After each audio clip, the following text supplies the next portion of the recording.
Right now, somewhere in the world, people are competing in events that feel both absurd and serious at the same time. Finland's tradition of swamp soccer, where players struggle waist-deep in mud, is just one example of how unusual competitions can become recognized sports. These quirks aren't isolated. They're part of a growing list of odd records and strange breakthroughs shaping 2025. You'll get surprising science, the weirdest real competitions, and the latest 2024-25 world records explained so they actually make sense. And some of the most eye-opening feats aren't even human ones. Animals outpacing our expectations. One of the clearest areas where expectations have been overturned is in birds, specifically pigeons. For generations, pigeons were dismissed as simple urban scavengers, but controlled tests have shown that their minds are far more capable than most people assumed. Research teams found that pigeons can classify objects into categories, distinguishing between photographs containing trees, humans, or even specific pieces of art. What makes this extraordinary is not just the act of recognition, but the ability to generalize that recognition to new images they had never seen before. It's not rote memorization. They're applying learned rules to entirely new situations. That's the kind of cognitive flexibility we once said belonged mainly to mammals. If pigeons, with brains only a fraction of the size of a walnut, can demonstrate this kind of abstraction, it raises an awkward question. How much of what we consider human intelligence is actually far more widespread?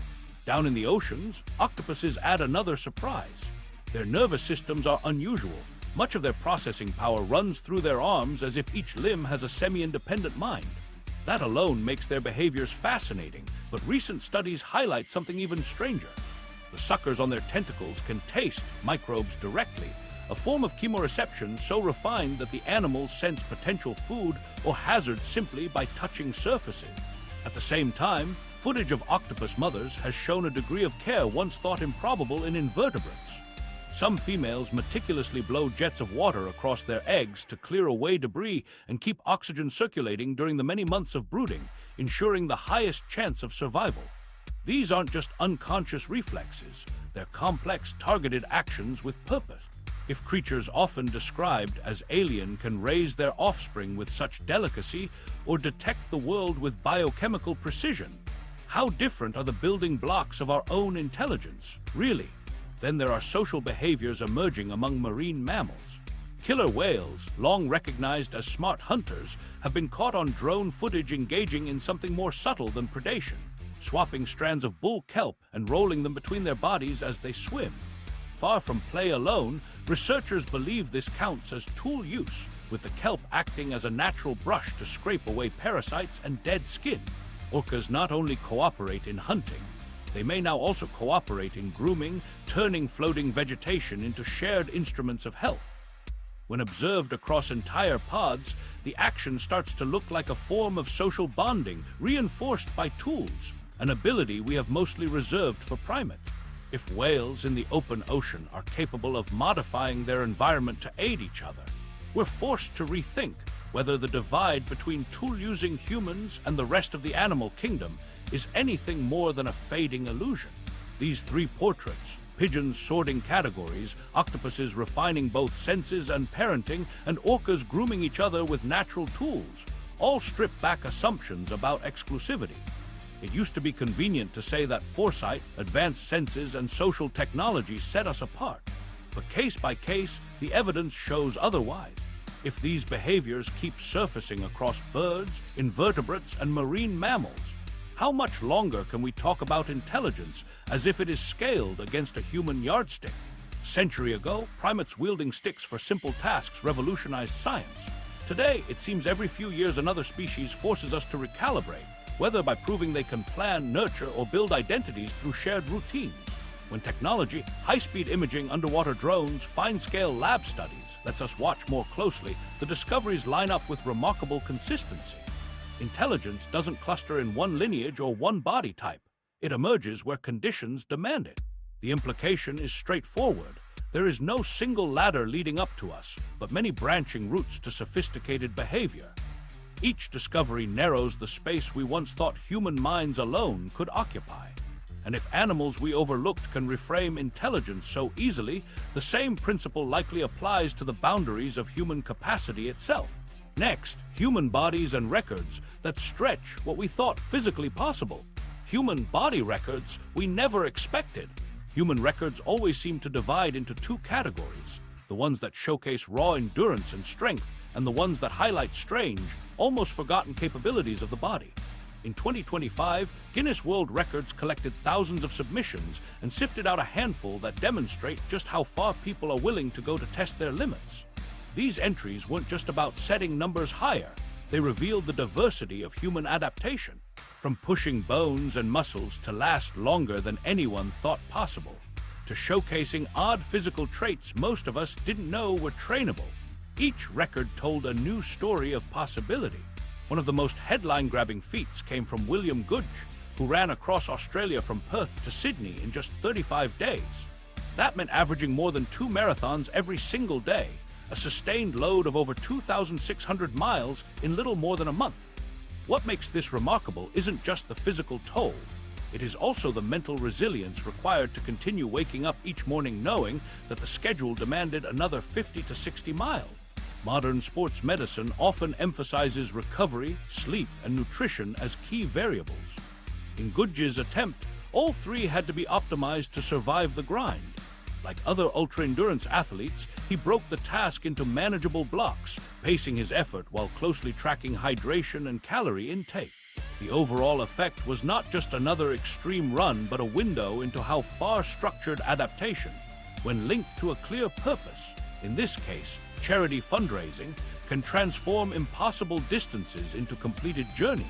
Physical perseverance can take unusual forms as well, and 2025 saw this vividly in Melbourne, where Yvette Quobia set the longest cooking marathon ever recorded. She spent more than 140 hours continuously preparing traditional Liberian and West African dishes, never repeating a recipe.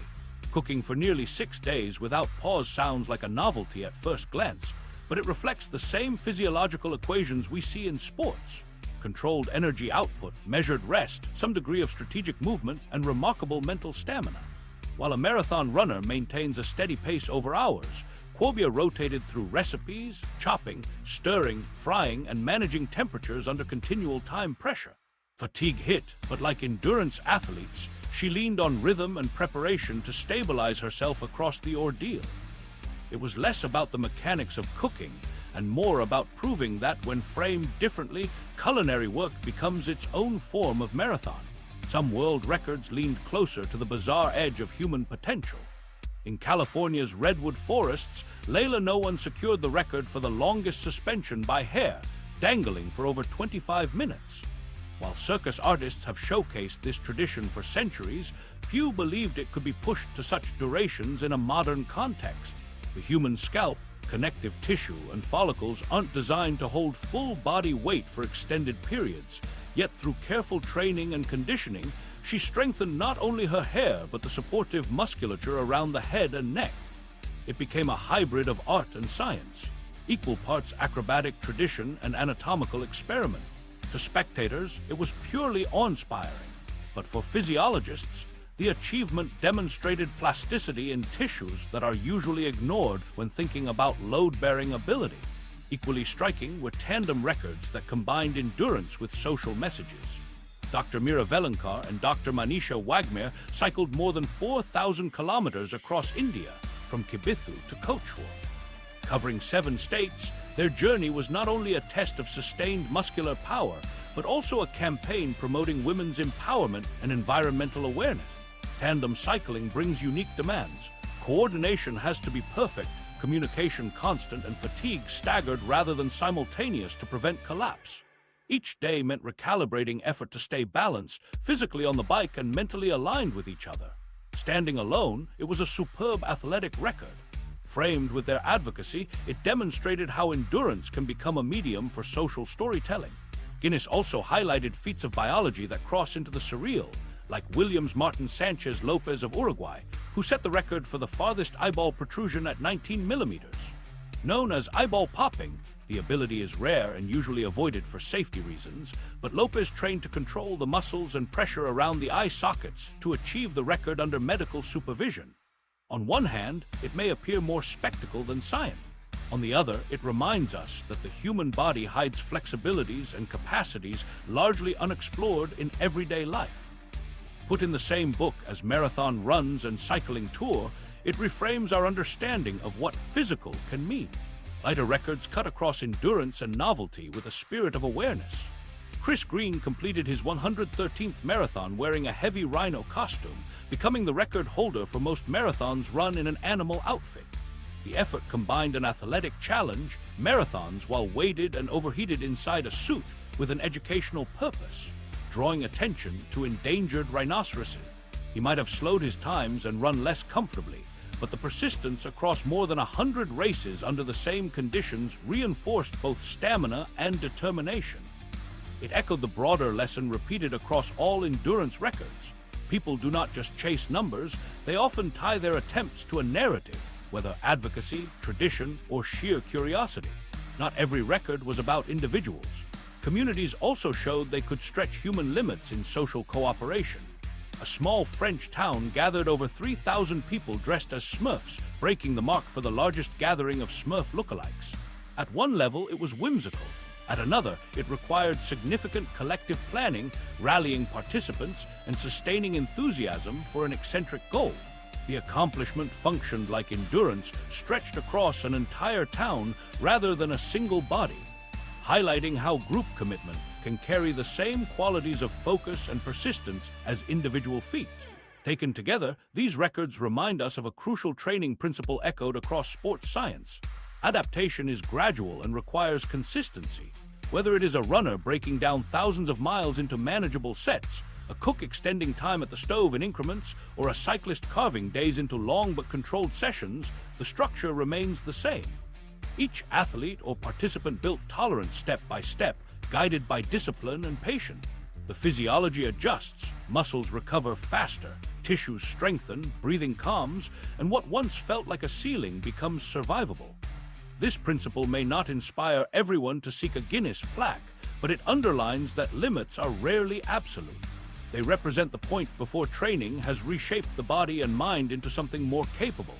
And behind the data and statistics of longest, farthest, fastest, or strangest, there is a cultural pull. These records fascinate because they test not just individuals but collective imagination about what a body can sustain. A marathon in costume connects joy to awareness. Cooking through nights links culture to perseverance. Running across a continent ties athleticism to charity. Each transformation feeds a broader sense that the extraordinary rests within ordinary physiology, waiting for the right rhythm of stress and repetition to push it forward. If endurance captures the outer shell of possibility, another field reveals where imagination and rules collide in surprising ways. Odd competitions that look made up but command international attention. Competitions that sound fake but are real. One of the most established examples of these unlikely tournaments takes place in Finland, where people gather for the mobile phone throwing championship. At first glance, it seems like pure parody. Athletes step onto a field, lift a device that most of us cradle in our hands all day, and then hurl it as far as possible. But it isn't chaos. The event has standardized rules on throwing style, categories for different divisions, and regulated measuring system. Phones fly through the air like misshapen javelins, their uneven weight and flat surfaces making them unpredictable. A thrower has to perfect the angle of release and timing to squeeze out extra distance, since raw strength alone rarely secures the longest launches. Over the years, the contest has developed international offshoots, with participants in several countries replicating the format and chasing record marks. What looks comedic from the outside transforms into a test of precision mechanics, athletic engineering applied to the most ordinary object of daily life. Thousands of miles away in Angels Camp, California, the annual Jumping Frog Jubilee turns an old local story into a major event. The rules are simple but oddly captivating. Each competitor gets a bullfrog, locally caught or borrowed from approved suppliers, and guides it through 3 jumps on a measured track. Frogs must be at least 10 centimeters long, and they cannot be touched during the attempts. Handlers instead clap, whistle, or shout just behind the starting line to coax the animal forward. The total of the 3 hops is what counts. While this might sound like something improvised at a fair, the event is tracked closely by the California Fish and Game Commission to ensure both regulation and protection of the frog. Some leaps stretch several meters, and winning frogs achieve near-mythic reputations in the community.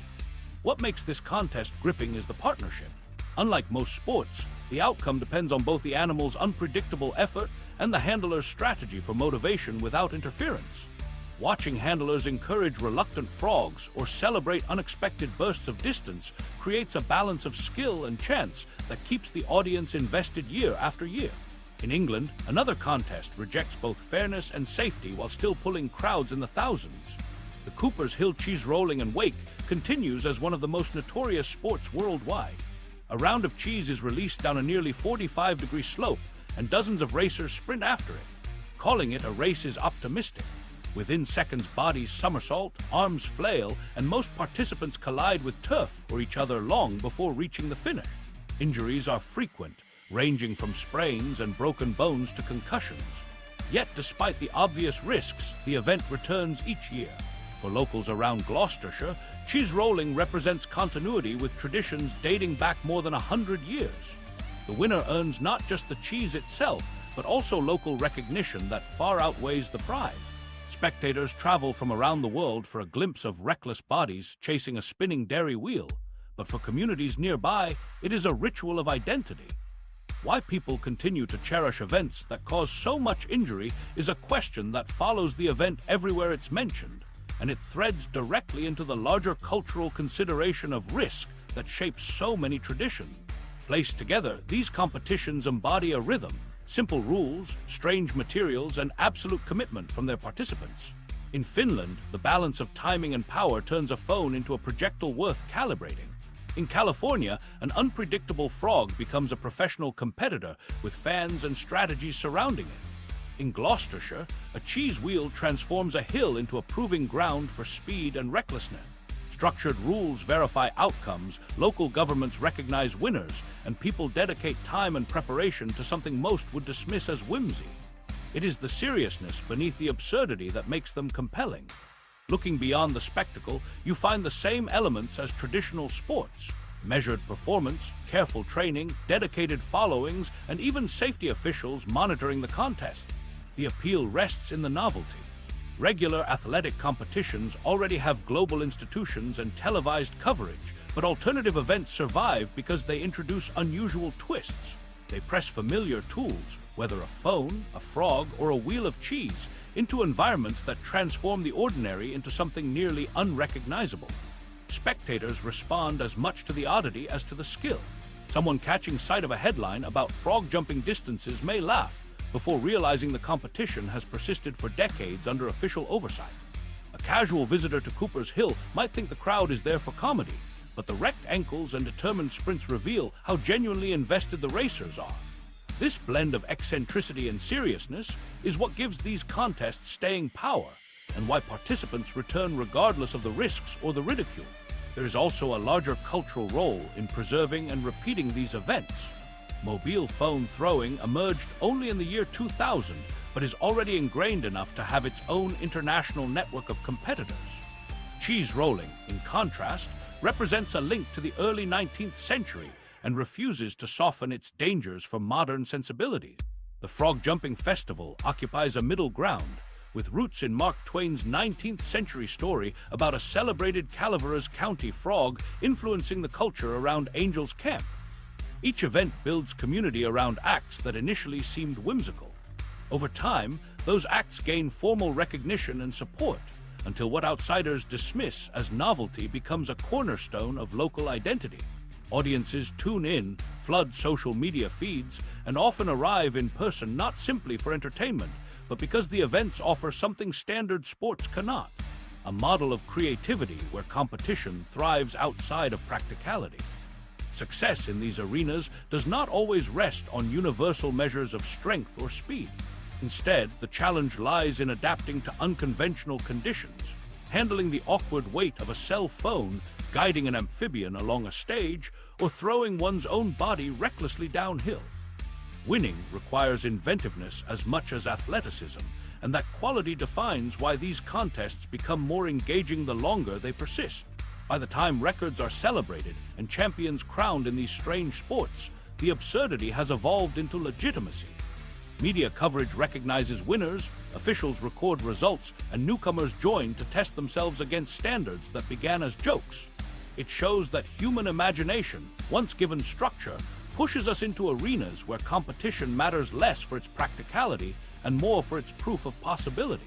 From the viewpoint of tradition and endurance, these spectacles create communities grounded not in efficiency, but in shared play. And their longevity proves that playful origins can evolve into lasting marks on culture. They remind us that human competition doesn't always need a logical purpose to thrive.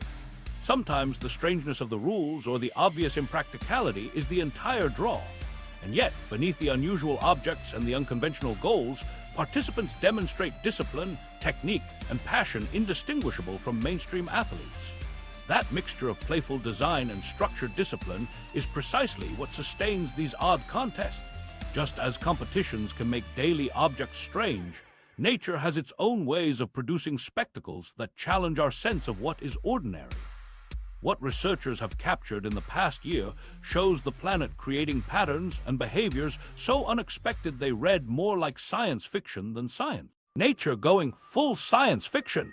Nature sometimes produces displays so large or so precise they look like designed performances.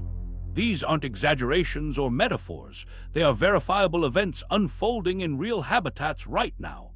Collectively, they remind us that systems we thought were ordinary can act with a kind of choreography that feels closer to science fiction than familiar ecology. One of the most visually striking examples is the murmuration of starlings. At dusk, thousands of birds rise together, forming a living cloud that bends, ripples, and reshapes itself in seconds. From the ground, the flock looks like a single organism with parts flowing in coordinated streams. Each curve and turn seems planned, but the motion comes from individuals just keeping a fixed distance from their closest neighbor. Scientists studying these patterns use principles from physics and swarm mechanics to model the rules. The conclusion is simple but astonishing. With local rules alone, whole flocks create moving structures that can shift direction instantly without colliding. The result is both survival strategy, confusing predators through constant motion, and a perfect example of emergent order. When skies ripple with black silhouettes moving as one, the logic of nature mimics the elegance of art or design. A similar wonder appears not in the air but in shallow coastal waters. On Florida's Space Coast, from summer into early autumn, rivers and lagoons can glow neon blue at night. The light comes from microscopic organisms, dinoflagellates and comb jellies that emit brief flashes when disturbed. A paddle dipped into the water leaves a fading trail. Fish darting just below the surface ignite glowing outlines. Entire schools leave streaks of indigo that expand and dissolve. On calm evenings, kayakers report that every movement, the drip of an oar, the wake of a hand, draws liquid light around them. To the casual eye, the scene looks like cinematic special effects playing in real time. For scientists, bioluminescence is a field marker for ecosystem health, reflecting population swings in plankton linked to changes in temperature, salinity, and nutrient cycle. In fact, satellites have started to capture large glowing patches from orbit, giving researchers tools to measure just how widespread such phenomena become in a season. Each flash in the water is a defensive mechanism from a tiny creature, but when multiplied by millions, it transforms entire landscapes into glowing theaters after dark. If starling murmurations show scale above us and bioluminescence illuminates water below us, then Rain Island demonstrates how life can remake land itself. Located north of Australia's Great Barrier Reef, this small sandy island hosted the most massive green sea turtle nesting event measured in decades during 2025. Using drones, researchers counted around 64,000 females crawling ashore in the same season. Viewed from the air, beaches turned into shifting flows of carapaces, each turtle leaving overlapping tracks across the sand as dozens emerged at once. For a species often considered vulnerable, this surge was unexpected and encouraging. Conservationists link the increase to long-term protections of nesting grounds, tighter fishing regulations, and improving conditions offshore. The biology behind the scene adds even more fascination. Female green turtles return to the very beach where they were hatched, guided by subtle magnetic cues that function like internal maps. Every few years, when they reach maturity, they travel hundreds or even thousands of miles across seas to complete this single act of laying eggs. Each turtle digs a cavity with her flippers, deposits dozens of eggs, and then moves back down the beach, leaving future generations concealed beneath the sand. When events scale up to this size, the sand surface becomes a sequence of rising ridges and churned hollows, stitched together by countless crawl tracks. The ecological consequence is significant. Entire predators and scavengers will adjust their behaviors to take advantage of this sudden density of eggs and hatchlings, creating cascading effects through the food web. At the same time, the sheer number of nests boosts survival odds even under heavy predation, demonstrating how synchronized mass action ensures persistence of the species. These three examples, starlings weaving above fields, waters pulsing with blue light, and turtles blanketing a remote island, illustrate how collective behavior and environmental triggers create spectacles almost beyond comprehension. Each has its roots in basic needs: avoiding hawks, defending against fish, ensuring reproduction. Yet when thousands or millions of organisms respond at once, the outcomes stretch familiar patterns into something that feels engineered. Scientists approach them as natural laboratories for studying synchronization, population health, and resilience. To casual witnesses, they resemble scenes from future narratives or imagined worlds made real in the present. Technology again plays a central role in turning observations into knowledge. Faster drones with thermal imaging reveal nesting turtles impossible to count from ground level. Satellite instruments note patches of glowing plankton over dozens of miles. Computer modeling helps decode starling movements by comparing them to particle flows and fluid mechanics. Without these tools, most of these events would remain local curiosities, seen only by nearby communities. With them, they become global signals of how interconnected life can be, and how precise its coordination sometimes grows. Looking at them together gives a broader lesson about planetary systems. Organization does not only exist in advanced societies or in machines, it also rules the skies, seas, and shores when life groups in numbers. Starling murmurations become experiments in collective motion. Bioluminescence reflects invisible chemical balances made visible through light. Island-wide turtle nesting turns geology into shifting terrain animated by living wave. These phenomena reveal a constant theme. Life adapts not only in individuals, but in synchronized, repeating behaviors that scale far beyond any single organism. The science fiction aspects here don't come from our technology or imagination. They emerge directly from biology exaggerated by sheer numbers. Bright waters, blackened skies, moving beaches. They signal that Earth already hosts performances most humans have only begun to understand in detail. And the pace of discovery suggests more remains hidden. Submersibles capable of descending deeper, more precise satellite sensors, and AI systems parsing flock patterns all point toward future recognition of additional complex natural behaviors that likely exist out of sight today. These revelations about natural systems shift how people think about life's boundaries. If birds can coordinate like particles, if microbes can stain oceans with temporary light, if reptiles return across vast oceans to swarm one point of land, then intelligence and complexity may not rely on individual cognition at all. Structure can emerge purely from shared rules, environmental triggers, and evolutionary memory, producing outcomes we still describe with words like choreographed or symphonic. Yet there are no conductors in these systems, only rules repeated at scale until they reshape environments. The result is a view of nature not as static background, but as an active field generating patterns, signals, and rhythms that challenge assumptions about what life can do. These exhibitions surprise precisely because they mimic design without a designer. They show that biology, given enough participants and enough time, creates illusions as profound as any engineered performance. All of this builds a bridge between how we imagine the future and what we see around us in the present. Natural systems already display phenomena we once stored in fictional visions. That raises the question: if Earth itself can produce effects that look like manufactured illusions, how close are human inventions coming to matching those qualities? The next area of exploration suggests the line between natural wonders and human breakthroughs is growing thinner than anyone expected. Tech that feels like magic. By 2025, several inventions once thought impossible reached practical form, and their demonstrations felt more like stage illusions than product launches. One of the clearest examples comes from a London company now selling invisibility shields. Unlike tricks with cameras or digital projection, these panels rely entirely on physical optics. Each shield is made of a layered lens array that bends incoming light sideways, carrying the background across the surface while scattering the outline of whatever stands behind. To someone positioned in front at the right distance, the result is striking: a continuous view of trees, grass, or walls with no human silhouette interrupting it. The effect is not flawless. Viewing angles and lighting must align for it to work, and stepping too close or moving off-center reveals the concealed person. But under ordinary daylight conditions, the illusion often appears seamless enough to leave onlookers unsettled, watching people vanish back into scenery as if absorbed by it. Videos of demonstrations quickly spread because even when you know the principle, watching the physics play out feels uncanny.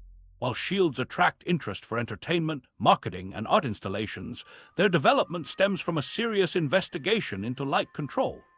Engineers had to design materials that could redirect large amounts of illumination while remaining clear, lightweight, and durable. Each advance expanded viewing angles slightly, improved performance outdoors, and reduced distortions at the edges. Sitting behind one today does not make you invisible to thermal cameras, microphones, or anyone looking from the wrong angle. But to the human eye framed by a single perspective, the disappearance is convincing. That limitation may prevent immediate adoption in military or surveillance operations, but it has not stopped niche uses. Exhibitions install the panels as interactive illusions, and designers experiment with them for theatrical performance. What once was a conceptual drawing in science fiction books is now something people can step behind on a city street. Equally transformative advances are appearing in energy storage, a core area that underpins nearly every other technology. For years, progress in electronics, transport, and renewable power hit bottlenecks because lithium-ion chemistry could not expand its safety and range without risks of overheating. In late 2024 and into 2025, companies and research labs announced working prototypes of solid-state batteries stable enough to enter pre-production. The difference lies in swapping flammable liquid electrolytes for solid materials, minimizing fire risk while allowing denser energy storage in the same volume. A smartphone or electric car using such cells could run longer, recharge faster, and operate with less degradation across thousands of cycles. For consumers, the practical detail is that smaller devices may soon last much longer between charges than they do now, and large vehicles could travel farther without increasing weight. Unlike invisibility devices, these breakthroughs don't strike audiences with surprise demonstrations at events because they hide inside casings. But their significance is even greater. The difference between a battery that depletes daily and one that sustains function for several days changes habits entirely. Transportation infrastructure for electric cars becomes less strained if vehicles can drive longer on a single charge. Renewable grids become more stable if power storage for entire neighborhoods can shift from hours to days. In technical journals, the shift reads as a chemistry milestone. For end users, it turns into fewer interruptions and more reliable systems. If invisibility shields play with sight, solid-state batteries shift how much time and distance we can claim each day. Food technology has also reached a similar turning point, with progress visible in laboratories and regulatory reviews rather than on shelves. Cultivated meat, grown from animal cells rather than slaughtered livestock, and precision fermentation, where microbes are programmed to produce proteins identical to those in milk or eggs, are moving toward cost levels competitive with traditional farming. Several countries granted trial approvals, allowing products to be served in limited contexts such as restaurants or pilot programs. With scaling improvements, the prices of some lab-grown substitutes are narrowing toward parity with their conventional equivalents. What matters about this advance is not only its potential to reduce the environmental footprint of meat production, but also its cultural effect. Eating is daily, physical, and tied to identity. When people first hear about burgers or fillets grown in stainless steel vessels, the immediate reaction can be skepticism. Yet when tasted side by side in controlled comparisons, panel testers often struggle to distinguish the cultivated version. Getting from experimental prototypes to servings in regulated restaurants marks a shift toward normalization. Energy savings in feed and water, reductions in land use, and the chance to cut methane emissions position the technology as more than culinary curiosity. Instead, it is already entering conversations about climate policy and long-term sustainability. Just as invisibility shields push physics into parks and galleries, fermentation tanks and cultivation arrays push biology into kitchens and cafeterias. What links these developments? Shields that manipulate sight, batteries that reshape endurance, food created without fields, is the way they reframe ordinary action. Each addresses something familiar, looking at a person, charging a device, or preparing a meal. By altering one hidden layer, light, electricity, or protein synthesis, they change the experience at the surface. These aren't abstract discussions about distant futures. By 2025, they are embodied in products either already available or entering early regulated markets. Sitting behind a panel only to blend into trees, watching your phone retain power far past normal intervals, or finding that a restaurant dish matches texture and taste without an animal involved all point to a moment when ordinary expectations falter. None of these technologies saturate daily life yet. Invisibility shields remain expensive, made in small batches and sold without mass distribution. Solid-state batteries are still undergoing scale-up trials, so mainstream electronics continue using older cells for now. Cultivated products appear mainly for demonstration meals and narrow pilot programs, not in supermarket aisles. Access remains limited, but the critical step is no longer whether the concepts are possible. It is how quickly costs can be reduced and supply chains expanded. Historically, once a technology clears that threshold from can be built to can be purchased, adoption curves accelerate. Each of these is now perched at that transition. When technologies feel like magic, they prompt questions about where the boundary between spectacle and practical improvement rests. Is an invisibility shield more useful as an illusion or in law enforcement? Are solid-state batteries most essential for personal gadgets or for stabilizing national power grids? Should cultivated meat remain a novelty item for adventurous diners or a baseline supply for rapidly growing urban population? Each possibility arises not from distant dreams, but from developments already tested. Unlike fictional predictions of 2100 or 2150, these tools are sitting in labs, shipping in batches, and sparking debate today. Which of these breakthroughs will be part of your own life 5 years from now? The path from experiment to necessity can be impossible to predict, yet each demonstration in 2025 tightens the gap between speculative possibility and daily routine. And while these changes alter what happens on the ground, another field shows how much we are still discovering above it. Space isn't what we thought. Space in 2025 challenges assumptions we once treated as fixed. For decades, the common picture was of a vast emptiness, with scattered stations and telescopes floating undisturbed. Today, that view looks outdated. The area immediately surrounding Earth has become crowded with debris, satellites, and planned habitats, while observatories like the James Webb Space Telescope push deeper into the universe than ever before. Add to that the pressure on the launch industry, with rocket programs both breaking barriers and facing setbacks. And the result is a picture of space that feels anything but empty or stable. One of the most pressing realities orbiting Earth is space debris. Agencies now report tens of thousands of trackable objects larger than a few centimeters, each one moving at enormous velocities. Every fragment represents a hazard to spacecraft we rely on daily for weather forecasts, navigation, and communication. A single collision can disable a satellite worth hundreds of millions of dollars, with fragments striking at speeds faster than bullets. Radar and optical systems can follow the larger pieces in real time, predicting when one might pass dangerously close to an active satellite. Yet countless smaller shards remain too small to track accurately, though still dangerous enough to perforate shielding or damage solar panels. This accumulation forms a shifting shell around Earth, and the more that is launched, the denser and more unpredictable this shell becomes. The concern is not just individual accidents. Engineers warn about cascading collisions when debris strikes another object and produces many smaller fragments, multiplying the risk with each impact. A cluster of such events could render certain orbital paths unusable for years, potentially creating barriers to future missions. To lower that risk, space agencies regularly issue warnings to operators, sometimes forcing satellites to fire thrusters and adjust path. Even the International Space Station occasionally shifts orbit to avoid approaching debris. For now, active avoidance and tracking are the only large-scale tools we have. Experimental projects to remove debris with robotic arms, nets, or drag devices remain in testing. Until they scale up, sustaining any long-term use of orbit depends on accurate monitoring. It is no longer about finding new space to explore, but preserving the paths we already use. This raises a pressing question. If the number of active satellites keeps multiplying, how do we maintain safe highways in an orbiting environment that grows more congested each year? While these practical concerns occupy engineers close to Earth, the James Webb Space Telescope continues to return findings from far beyond, and the results are rewriting our maps of the universe.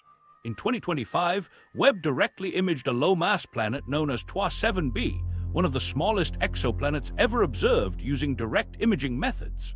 Seeing the faint glow of a world outside our solar system marks a technical leap forward. Earlier telescopes could often only detect a planet indirectly by measuring the wobble or dimming of its host star. Now, Webb is producing actual images where the planet itself is revealed.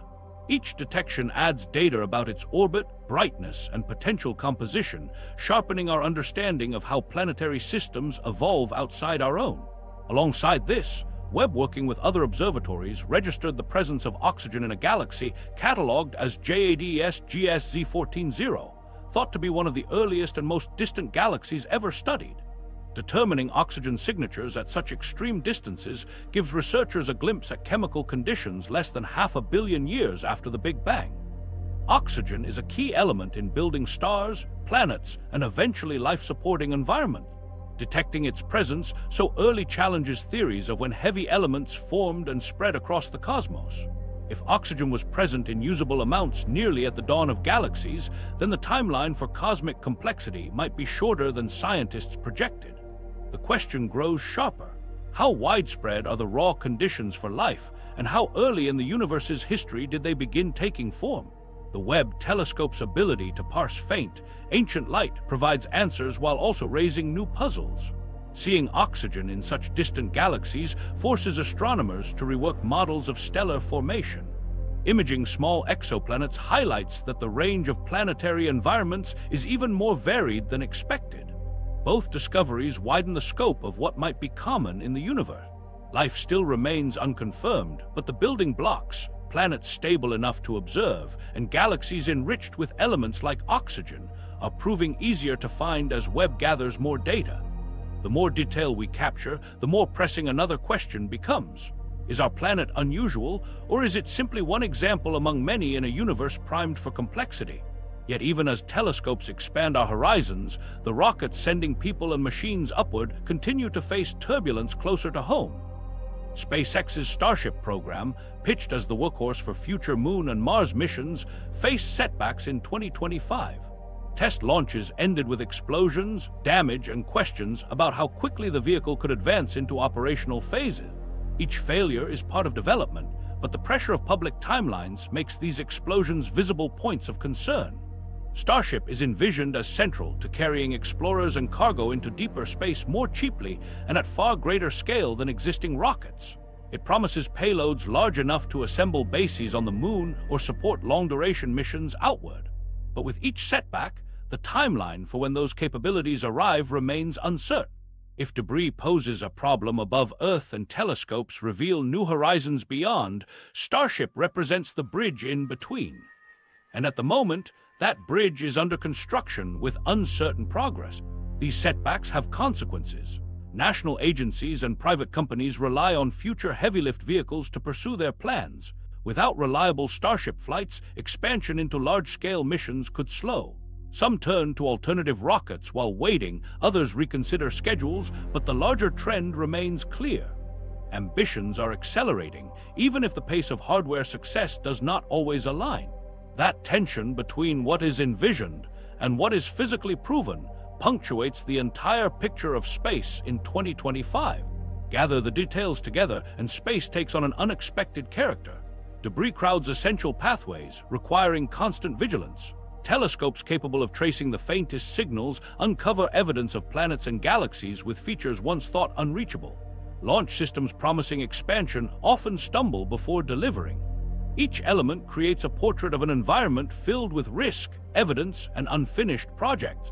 The old assumption of infinite emptiness is replaced with the reality of crowded orbits, visible building blocks of life far away, and hardware on Earth struggling to catch up with its promises. This changed vision also forces us to reconsider what exploration means. No longer is it about unbroken frontiers, but about managing density here, recognizing signals there, and piecing together workable tools in between. If space once symbolized a vacuum untouched by human presence, it is now a field dense with exchanges between machines and debris, between photons from distant skies and our detectors, between engineering dreams and trial-stage explosion. Space isn't what we thought because our activity, science, and limits have already reshaped it. That realization ties into a broader theme running across many discoveries in 2025. Systems we once believed to be simple or static often hold more complication, risk, and surprise than expected. It applies above Earth as much as it does on its surface. And in the same way new technologies and observations expose those hidden layers in orbit, they are also changing the most ordinary domain of all, what we eat. Food experiments we can't explain. Food experiments in recent years have revealed how much eating has expanded beyond nutrition into novelty, technology, and spectacle. These creations range from street stalls that turn impossibility into entertainment to laboratories that treat cells as ingredients and kitchens that merge with software. Each example lives at the edge of what we expect food to be, and the patterns highlight how quickly meals now carry stories that confuse as often as they impress. One incident that spread widely in 2024 came from a small stall in Jiangxi province, where a vendor prepared something called roasted ice. Instead of grilling meat or vegetables, he balanced cubes of ice on a grate above glowing coals. To delay melting, the cubes were first brushed with oil, then layered with honey, chili powder, and salt. Customers received these cubes for free, and the combination of spectacle and zero cost produced long lines. Short clips of ice steaming and sizzling under seasoning swept across Chinese social media before moving into international feeds. The dish was never meant as a filling meal. It was a performance, a moment of surprise captured on video. The cubes themselves turned to liquid within minutes, leaving only the memory of seasoning and the novelty of saying one had eaten grilled ice. Its viral reach showed how a simple trick, framed at the right angle, could transform a local curiosity into a global talking point. The point was not nourishment, but visibility, a reminder that the modern food economy often runs on spectacle as much as sustenance. Why it matters, roasted ice demonstrates how performance and virality now stand alongside taste as forces shaping food culture. A snack can succeed not because of flavor, but because of shareability. While street vendors chase novelty on sidewalks, scientists are transforming something far more consequential in controlled environments. Cultivated meat, the process of growing animal tissue using cell culture rather than livestock, made significant strides in 2024 and 2025. One visible milestone came with cultivated fish, particularly salmon. Cells taken from live animals are placed in nourishing environments where they can multiply and form edible fillets without requiring fisheries or pens. Regulators in parts of Europe have been moving toward approvals, and trial sales demonstrated that the products were safe for consumption. Companies highlight that prices are approaching parity with conventional fish as processes scale. These steps mark an important phase between laboratory prototype and market presence. For consumers, the cultivated product looks and tastes like the fish it mimics. Nutritional content runs close to natural equivalents, with protein and fats preserved in familiar ratios. This matters because wild salmon populations remain pressured by overfishing and climate shifts. Farmed salmon solve some supply issues but come with pollution and parasite concerns. Cultivated salmon avoids these costs by skipping aquaculture altogether. Every serving is born from predictable, sterilized conditions, reducing strain on oceans and rivers.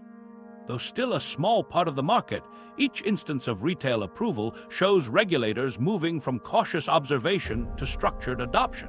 Why it matters? Cultivated meat suggests a structural pivot towards sustainable protein that could reduce ecological impact while leaving taste intact. Technology-driven innovation goes further still when software steps into the kitchen. In Tokyo and other cities, restaurants began experimenting with 3D printing devices able to arrange edible pastes and gels into customized shapes. Early proofs appeared years ago with coffee printers etching selfies into foam cups, but recent attempts push into entire meals. Prototype restaurants invite diners to select shapes, nutritional ratios, and visual design. A printer then layers ingredients in precise dimensions, producing dishes such as sushi rolls or patterned snacks that arrive identical to the design on screen. Chefs still provide ingredient combinations, but the assembly becomes data-driven rather than handcrafted. For many customers, the novelty lies in complete customization. Menus no longer fix diners to preset rolls or soups. Instead, a printer draws exactly the design requested. Some projects even explore feeding basic health data into the program so meals align with dietary needs, creating balanced dishes automatically. At its core, the process merges gastronomy with coding. Recipes exist as files, transferable across continents, ensuring identical replication in any restaurant equipped with the same machine. While still at the trial stage, the approach reframes consistency in food. No longer dependent on chefs repeating precise cuts, but on machines running patterns without variation. Why it matters. Printed food shifts power from regional traditions to programmable instructions, enabling personalized nutrition while blurring the boundary between recipe and software. Seen together, these examples outline a map of where dining now moves. Roasted ice is playful, attention-seeking, and ephemeral. Cultivated salmon is a serious, sustainability-oriented solution to ecological strain. Printed sushi breaks away from the physical skill of chefs, turning design into a programmable choice. The contrast is deliberate. A street stall thrives on spectacle, laboratories address global shortages, and machines showcase what happens when kitchens merge with computation. Each path bends familiar assumptions.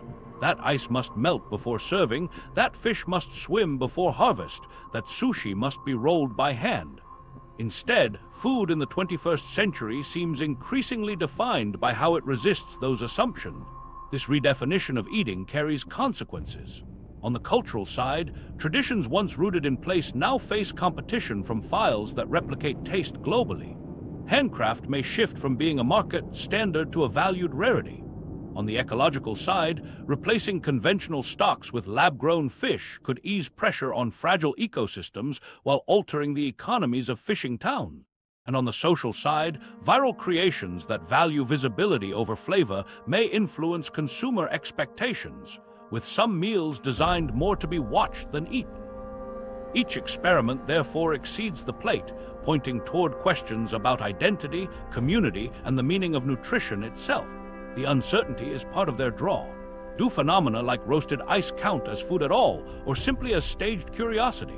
When science produces salmon fillets in tanks, do they carry the same cultural weight as fish caught at sea?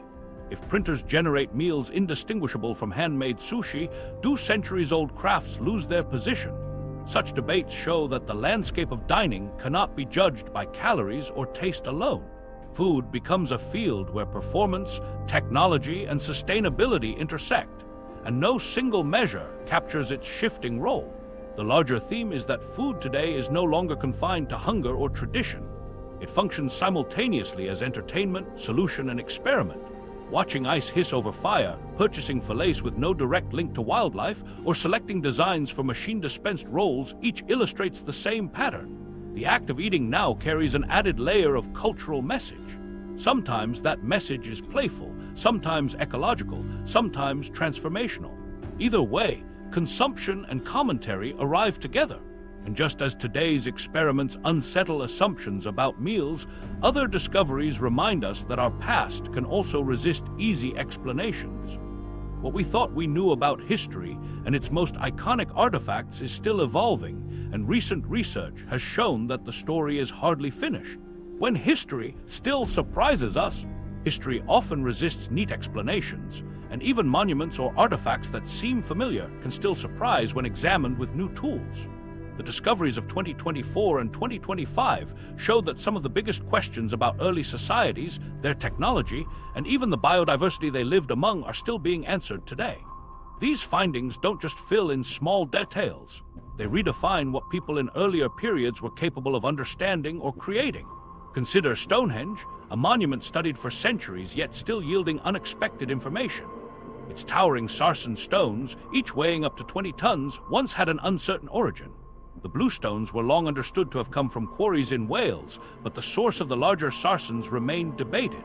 Only in 2024 did geochemical work provide compelling evidence that they came from West Woods, an area about 15 miles north of the site.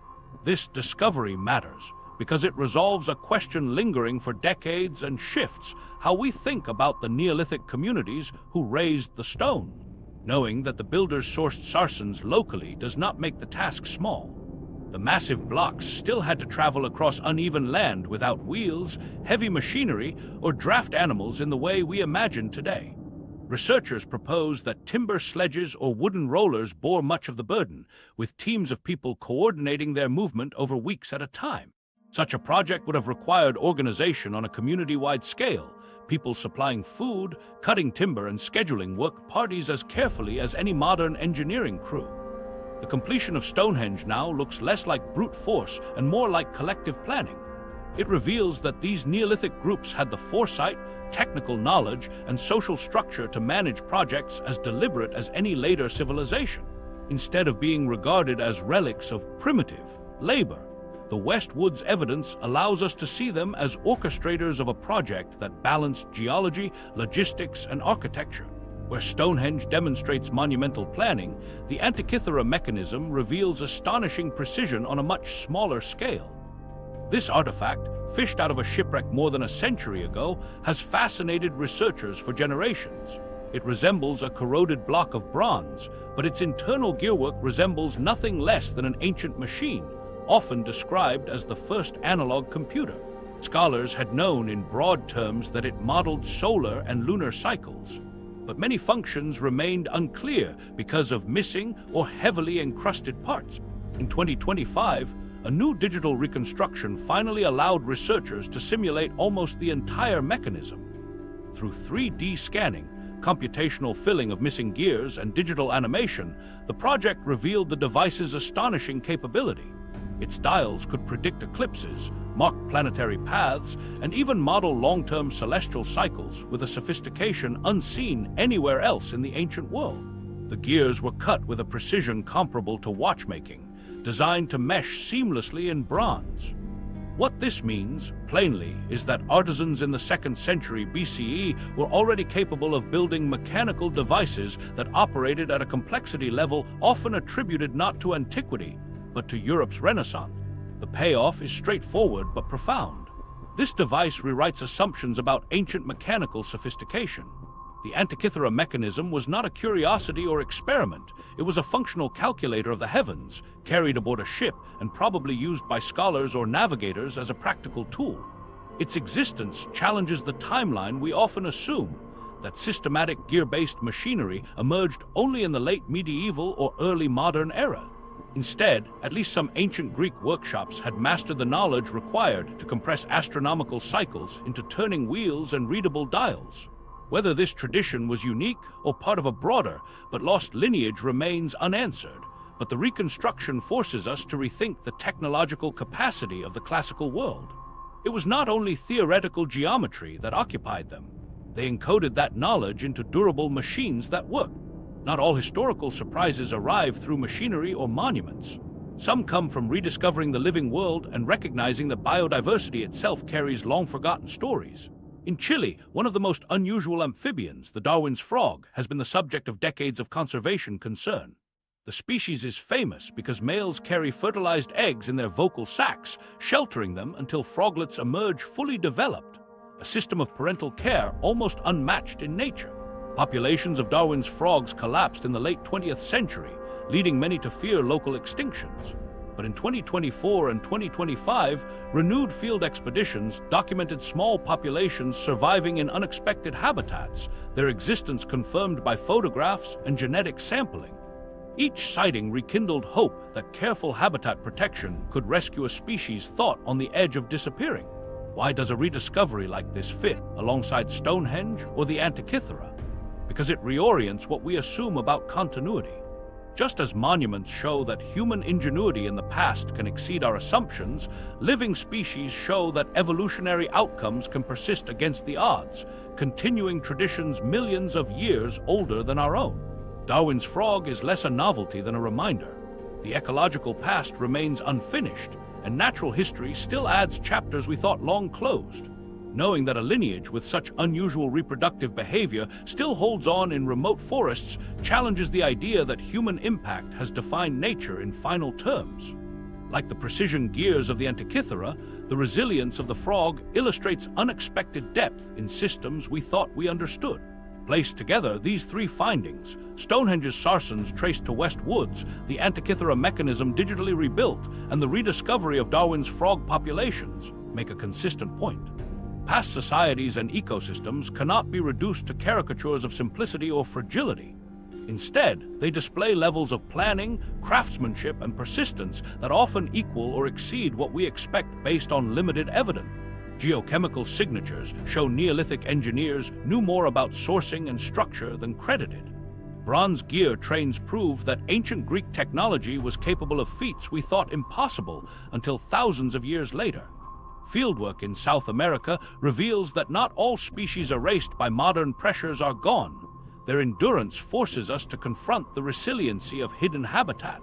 The consequence of these surprises is a greater humility about the human timeline. Knowledge and skill have never advanced in a straight climb from ignorance to progress. Instead, evidence shows peaks of brilliance, periods when communities devised solutions or created wonders, and then either preserved them poorly or left them hidden until rediscovery. Histories of tools, monuments, and species move in fits and starts, interrupted by loss, rediscovered through science, and reframed with each generation's new methods. Modern analysis does not so much create this sophistication as reveal it was always there, and this view has a contemporary resonance. If monuments and mechanisms remind us of ancient ingenuity and rediscovered species remind us of ecological resilience, they also guide how we think about our present. People living thousands of years ago organized resources, encoded astronomy into metal, and aligned structures with purpose. In our own time, the same drive still shapes projects, although aimed toward skyscrapers, renewable energy, and urban engineering. For every excavation that uncovers ingenuity of the past, there is a construction site that demonstrates it in the present. The continuity is clear. Whether carved into stone, cut into bronze, or preserved in the genes of a rare amphibian, human and natural history both carry surprises that adjust how we imagine possibility. And just as archaeologists and biologists have revealed unexpected complexity in earlier centuries, modern societies are testing the boundaries of what cities themselves can achieve. Cities doing the impossible. In recent years, urban design has been pushing into arenas that once felt like science fiction, creating cities that test the limits of how engineering, nature, and culture can coexist. These are not abstract visions for the distant future, but working examples that redefine what urban life can look like. The results are structures and systems that transform skylines, recycle waste as raw material, and merge biology with construction in ways that force us to rethink the purpose of a city itself. Dubai is a prime example of how spectacle has become its own kind of infrastructure. The Maze Tower, one of its signature buildings, integrates a maze-like design into its full facade, and at night that geometric outline glows in lights programmed across the surface. Each panel can display shifting colors and patterns, and the overall effect is that the skyscraper itself becomes a light canvas. While descriptions of it being visible from orbit stray into exaggeration, what is clear is that the Maze Tower has established itself as one of the largest LED facades in the world, recognized globally for its scale. It is not simply decoration added later, but a deliberate integration of puzzle-like architecture with programmable display technology. One day it may shine in a restrained monochrome, the next it may ripple with grids of alternating color. The building proves that towers need not recede into the background of skylines. They can project cultural identity and create nightly performances as much as they provide office space. The significance of the Maze Tower lies in this dual role. On one level, it is a commercial building, used like many others in downtown Dubai. On another, it is a monumental screen, a public artwork that residents and visitors interact with simply by glancing upward. Each programmed sequence turns the tower into both an urban landmark and a spectacle, showing how architecture itself can be functional and expressive in the same moment. Cities, through this model, are mixing infrastructure with art, demonstrating that engineering can create both utility and presence. While Dubai emphasizes visual identity, European experiments often focus on hidden systems that reshape sustainability. In the Netherlands, researchers have been refining a process that uses the carbon in the air as a resource rather than treating it as waste. One approach dissolves minerals directly out of seawater through electrochemical methods, storing carbon dioxide and producing durable building materials in the process. The outcome is carbon-negative construction material, meaning it locks away more greenhouse gas than was released in making it. When scaled, the material could become the bricks or panels of city blocks while simultaneously functioning as a long-term carbon sink. Instead of only minimizing damage, cities could actively reduce atmospheric carbon through what their walls and pavements are made of. The promise of systems like this lies in the cycle they create. Carbon emissions, usually seen as the unavoidable byproduct of urban life, feed back into the production of structures that can last decades or even centuries. Cities could begin to treat their growth as a method of stabilization, not disruption, for the climate. The Netherlands, already known for its work with flood control and renewable energy, shows how energy and materials may one day be drawn from sources we once thought of as pollutants, or even as threats. This kind of built environment reframes urban expansion as a way to sequester and transform the very carbon that fuels climate change. Cities are mixing necessity with innovation to prove that growth does not always equal harm. Biological infrastructure adds another dimension, showing that some of the most durable systems come not from steel alone, but from nature itself. On steep hillsides in Meghalaya, India, people for centuries have shaped aerial roots of rubber fig trees into bridges that hold steady for generations. The process is slow. The roots are guided across rivers and ravines using bamboo scaffolds until they naturally anchor and thicken. Over time, the living tissue hardens and expands into walkable spans strong enough to carry dozens of people at once. Unlike steel or concrete, these bridges are self-maintaining, growing stronger as they age instead of degrading.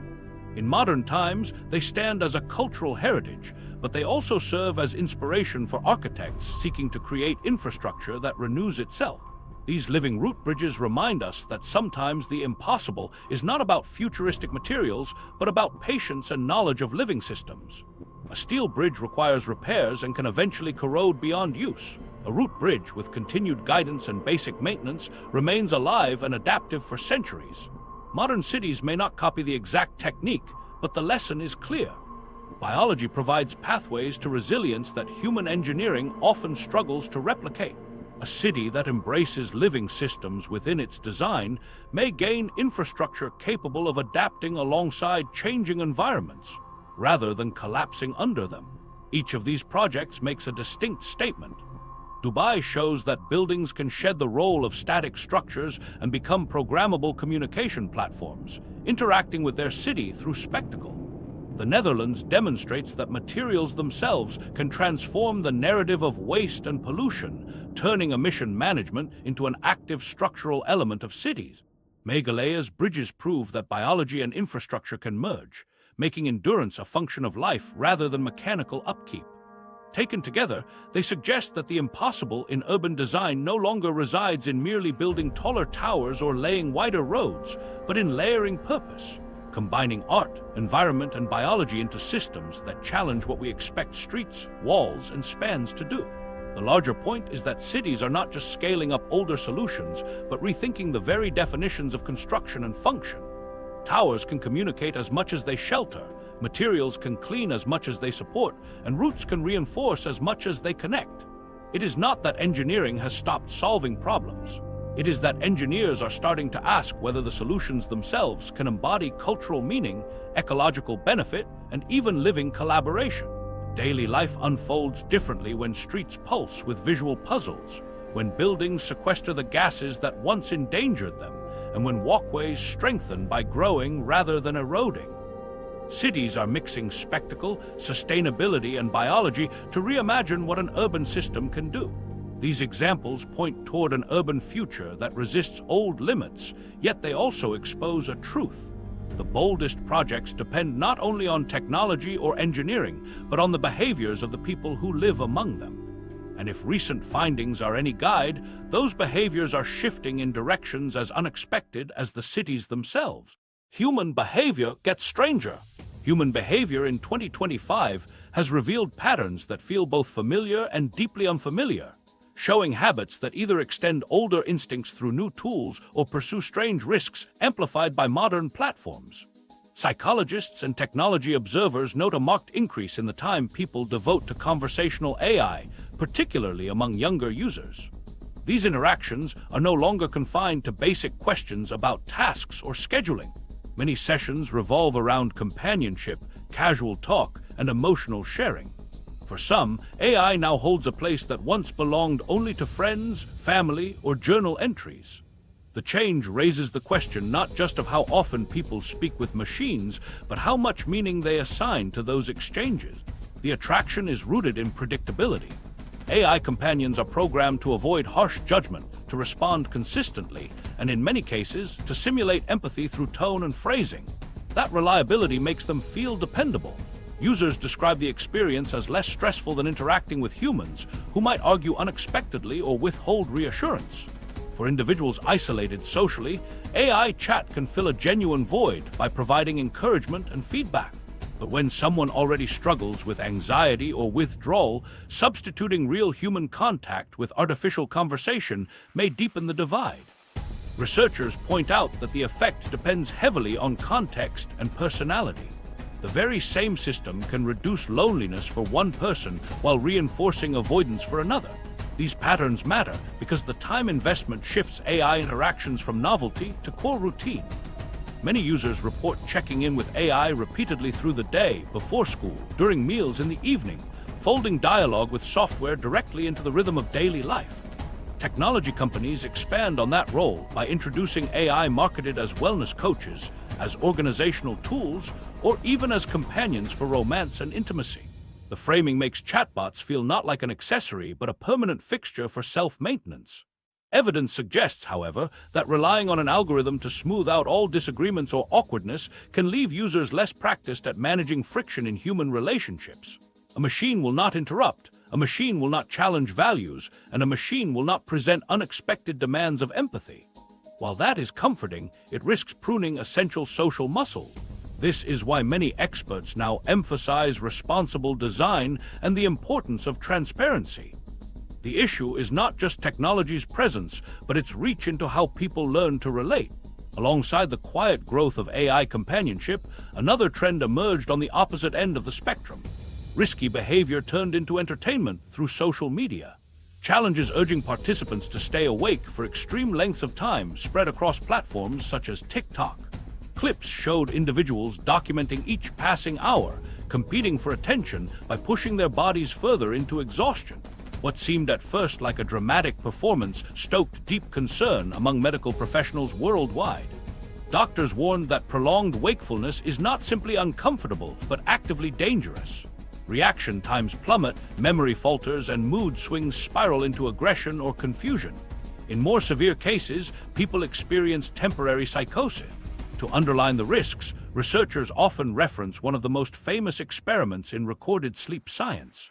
In 1964, 17-year-old Randy Gardner remained awake for 264 hours, 11 full days, under the observation of scientists and without stimulants. Early on, he became irritable, clumsy, and disoriented. Several days later, his mind wavered into hallucinations and false memories. At one point, he believed he was a professional athlete when he was not.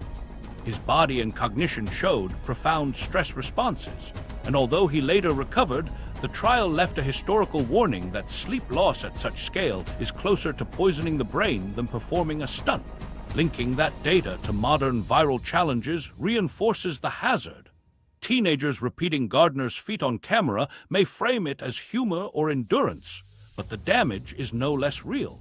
Medical science emphasizes that even mild reductions in nightly rest contribute to anxiety, weaken immune defenses, and increase error rates at school and work. The body relies on deep sleep to clear toxins from the brain, Without it, neurons cannot reset. From that perspective, every video encouraging people to delay rest in search of views multiplies the chance of long-term harm. Social media magnifies the pressure because the audience is global and immediate. Participants may feel they earn credibility with each hour filmed, while likes and comments reinforce staying awake longer. The cycle continues despite warnings, as platform moderation rarely keeps pace with the speed of new challenge formats. The result is a phenomenon where collective entertainment structures collide with physiological fragility, leaving healthcare experts urging caution that often cannot compete with the allure of viral fame. Against these darker notes, researchers uncovered evidence that some classic human signals of connection remain resilient even when filtered through screens. A 2025 study investigated how positive emotion, especially laughter, functions in digital conversations. Using imaging and recall tests, it found that laughter transmitted through video platforms can still activate brain regions tied to bonding and memory formation, though findings vary between individuals and context. While in-person presence amplifies social cues, the research suggests that the essential benefits of shared humor are not lost when interaction shifts online. Hearing another person laugh, even through the distortion of a microphone, still triggers recognition, trust, and a sense of closeness.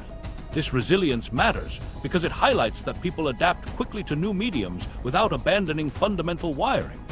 Smiles, laughter, and vocal pitch changes continue to carry meaning that transcends the barrier of digital transmission. It shows that even as we orbit artificial interactions with chatbots and spiral into risky competitions online, the most basic mechanisms of human connection remain robust.